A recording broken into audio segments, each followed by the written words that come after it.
So on a bicycle you go fast enough to cover a whole continent in a reasonable time, and slow enough to see very many interesting things. To finance my trips, I write books. I write books to make money, and I make money to be able to make trips, and I make trips to write books.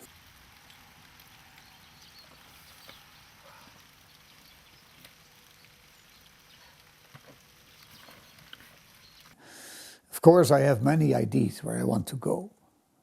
I have more trips in my head than in my legs. But I plan, first of all, the climate. I'm not getting in cold weather. I'm not getting in a place where it's cloudy always, or where it rains. So I want blue skies, beautiful sun, and warm weather. The most northern place I have ever been is 80 kilometers from where I live, on one of the islands in the north of the Netherlands. And further, I've always been to the south, to southern Europe, and Asia and Africa. What I like on my trips is nature. I like canyons, mountains, deserts, but also landscapes with villages and the culture. It's interesting to meet the people. I've been invited in the houses of people, and then you sit there mostly on the ground or so, or sometimes on a chair, and then all these people around, they look at me because I'm new for them, of course. Like, just I've come from the moon or from a planet. Okay, this is France, Spain, Italy. This is East. No, what is it here? Yeah, East Europe. Every day and every moment you learn things. What you learn is that the world is bigger than your only place, that the people live different, and in some way the same also.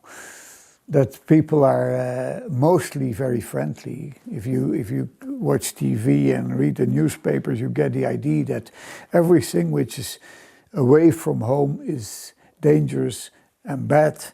And people in Africa are bad, and people in Asia are bad, and there is a war, and there's this. And then if you are traveling there, then you learn that that is completely not true, or almost not true. If this is Africa, this carpet, then here is a problem, and there is a problem, and there is a problem, and that you get on TV every day. And all the rest, where it is maybe not, the people are not so rich as in Europe, but where people live reasonably normal, their lives, and where there is peace and more or less no problem. They don't talk about that in the newspapers, not in the TV, not, and then you discover that the world is completely different than what you think the world is when you always watch the TV and follow the newspapers. And that is one of the lessons, but there are 100,000 more lessons what I have learned. And so I could talk a whole day about this.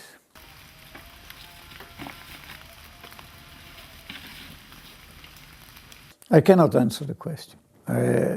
Every country and every continent has its own beautiful and interesting things. And his bad things also.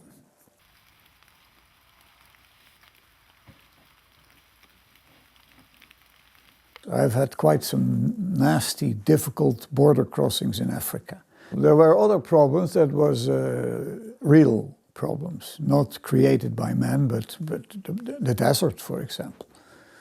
To cross the Sahara, so 1,600 kilometers. There was Tamanrasset in Algeria to Arlit in Niger. And there is no road. That is a piste, as they call it, a piste with every 5 kilometers, this sign, and you had to follow that. But I had a compass and see the right direction, and quite some stretches I had to push my bike through the sand, because sometimes you get this big layer of sand. Well, and then of course what was difficult also is big mountains, difficult, but it takes time, and sometimes you get a cold night. You know, the Andes, where you have passes of over 5,000 meters, and the Himalaya, crossing Tibet, for example, 6 weeks above 4,000 meters up to 5,400 meters. And then put my tent there and stay the night. That was hard for me because I am a beautiful weather cyclist.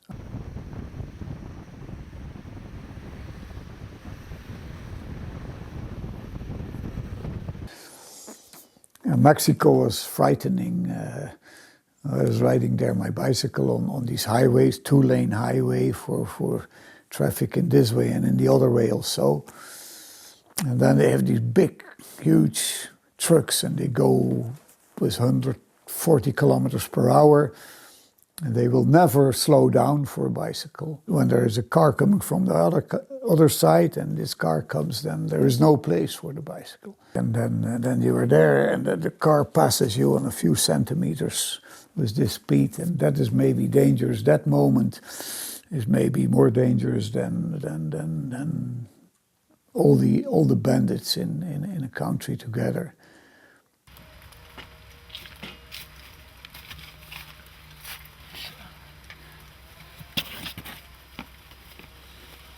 I just came over 500,000 kilometers this summer.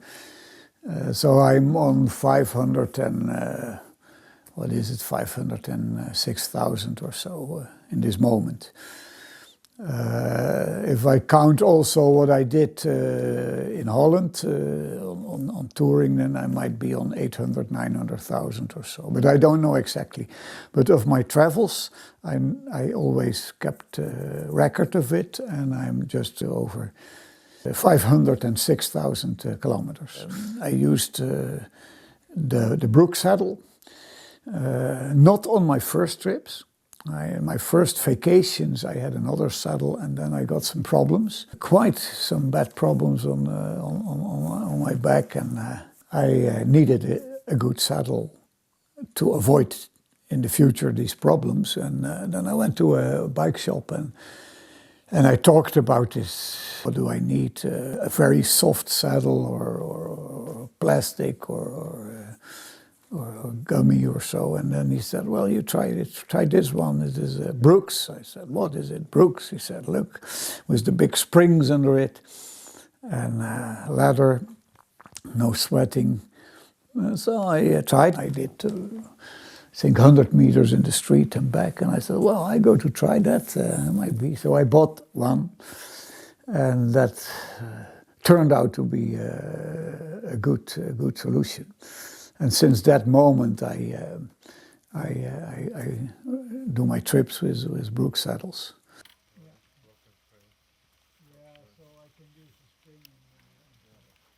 And my bicycle is a gazelle bicycle, gazelle we say in Dutch.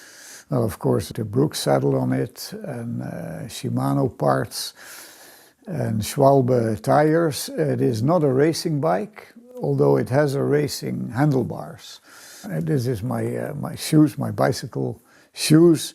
This rim comes against the two clips, so I don't get problems on my toes.